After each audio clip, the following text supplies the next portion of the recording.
Hello and good afternoon. I want to thank you for watching my last video about the coronavirus and some information about what exactly it was and how exactly it came to be.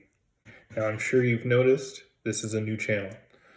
The reason is I think I've finally figured out what I want to do on YouTube, and I'll explain that in a second. This new channel is called Country Boy Schoolin'. Now, I'm not 100% sold on the name. I might change it, I might not. I'm not 100% sure. But the reason it's called Country Boy Schoolin' is because I am not a country boy. I did not grow up in the fields. I did not grow up around livestock. I grew up in the third most populated city in the country. However, I think I've decided that that's where I want to spend my life and that's where I want to raise my kids. And so I believe that I need to learn what it really means to live in the country and be a part of the country so that one day I can say that I am a country boy. One thing is that I will not pretend to be something that I'm not. I will not act like I know about something that I don't. I won't act like I know about something that I know nothing about. I won't act like I'm from somewhere that I'm not.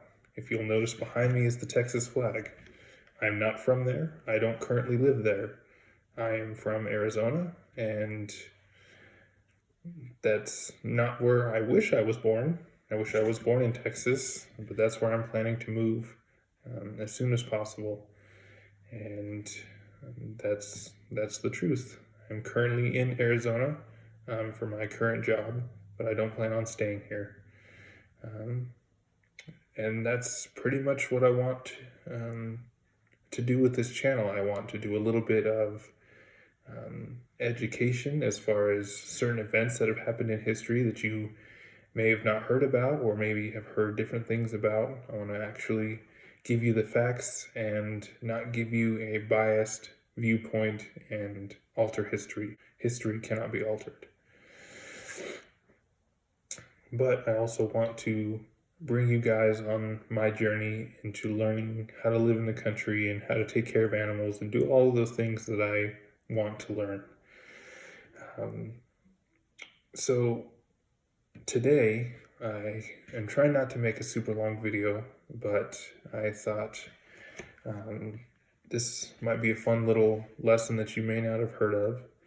And it talks about what happened to the signers of the Declaration of Independence after they signed the document.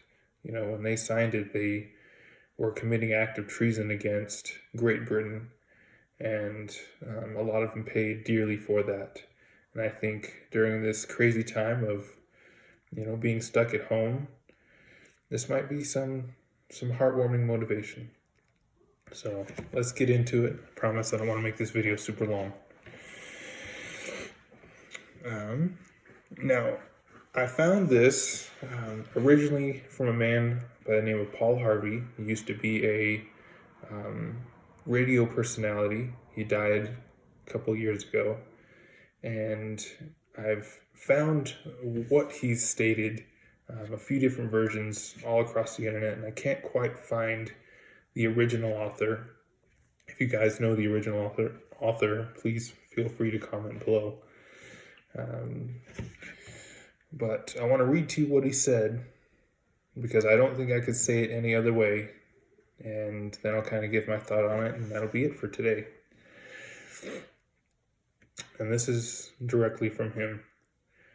America, you know the 56 men who signed our Declaration of Independence that first 4th of July. You know they're risking everything, don't you? Because if they had their war with the British, if they won their war with the British, there'd be years of hardship and a struggling nation. If they had lost, they'd face a hangman's noose. And yet, there where it says, we herewith pledge our lives, our fortunes, and our sacred honor, they did sign. But did you know that they paid the price? When Carter Braxton of Virginia signed the Declaration of Independence, he was a wealthy planter and trader. But thereafter, he saw his ship swept from the sea, and to pay his debts, he lost his home and all of his property, and he died in rags. Thomas Lynch Jr., who signed the pledge, was a third-generation rice grower and aristocrat, a large plantation owner, but after he signed, his health failed. With his wife, he set out for France to regain his failing health. Their ship never got to France. He was never heard from again. Thomas McKeon of Delaware was so harassed by the enemy that he was forced to move his family 5 times in 5 months. He served in Congress without pay, his family in poverty and in hiding. Vandals looted the properties of Ellery and Clymer, and Hall and Gwinnett, and Walton and Hayward, and Rutledge and Middleton, and Thomas Nelson Jr. of Virginia raised $2 million of his own signature to provisions for our allies, the French fleet. After the war, personally he paid back the loans, wiped out his entire estate. He was never reimbursed by his government, and in the final battle of Yorktown, he, Nelson, urged General Washington to fire on his own home, then occupied by Cornwallis, and he died bankrupt. Thomas Nelson Jr. had pledged his life, his fortune, and his sacred honor. The Hessians seized the home of Francis Hopkinson of New Jersey. Francis Lewis had his home and everything destroyed. His wife imprisoned. She died within a few months. Richard Stockton, who signed the Declaration of Independence, pledging his life and his fortune, was captured and mistreated, and his health broken to the extent that he died at 51, and his estate was pillaged. Thomas Hayward Jr. was captured when Charleston fell. John Hart was driven to his wife's bedside while she was dying. From his wife's bedside while she was dying. Their 13 children fled in all directions for their lives. His field and grist mill were laid waste. For more than a year he lived in forests and caves, and returned home after the war to find his wife dead, his children gone, his properties gone. He died a few weeks later of exhaustion and a broken heart. Lewis Morris saw his land destroyed, his family scattered. Philip Livington died within a few months of the hardships of the war. John Hancock, history remembers best due to a quirk of fate. That great sweeping signature, attested to his vanity, towers over the others. One of the wealthiest men in New England, he stood outside Boston one terrible night of the war and said, "Burn Boston, though it makes John Hancock a beggar. If the public good requires it." He, too, lived up to the pledge. Of the 56 signers of the Declaration, the few were long to survive.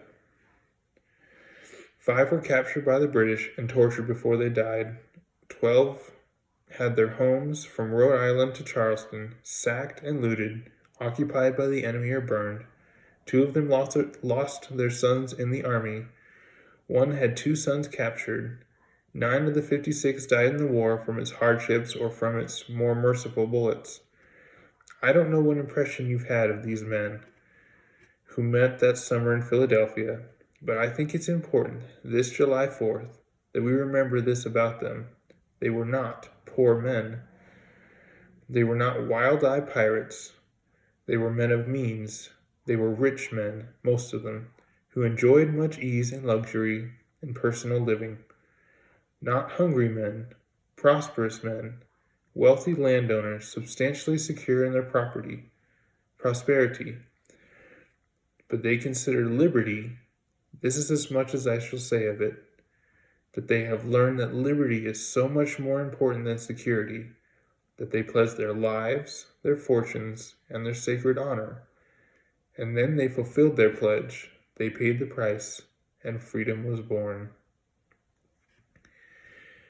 Now, if you choose to watch the news, one thing that you'll notice going around is a lot of talk about certain liberties of people being suppressed.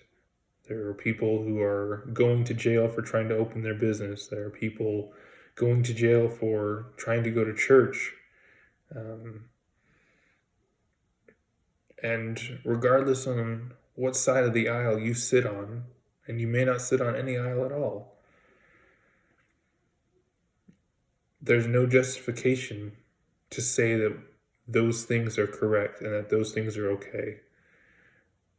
If you feel that these men and the sacrifices that they made were worth it and were worth celebrating and worth remembering, then I would like you to think about how they would feel on the subject, how they would feel about the hairdresser in Dallas, Texas, going to jail for a week because she opened her business, or the old couple who decided to set up chairs on the beach but told they had to sit on the ground because somehow that affects the disease and their infection even though they had nobody around them. Like I said, I'd like to keep this video short, but I think now more than ever, we need to remember what's truly important. If you like my video, please give it a thumbs up. Please subscribe. I'm going to try and post things regularly. I don't know how regularly because pretty soon I'm going to have to go back to work. But I am someone who loves history and I love sharing it. And so if I find something that I think is worth sharing, I would love to drop it here for you guys to see and to learn. And if there's anything that you guys want to learn about, please let me know. Thanks.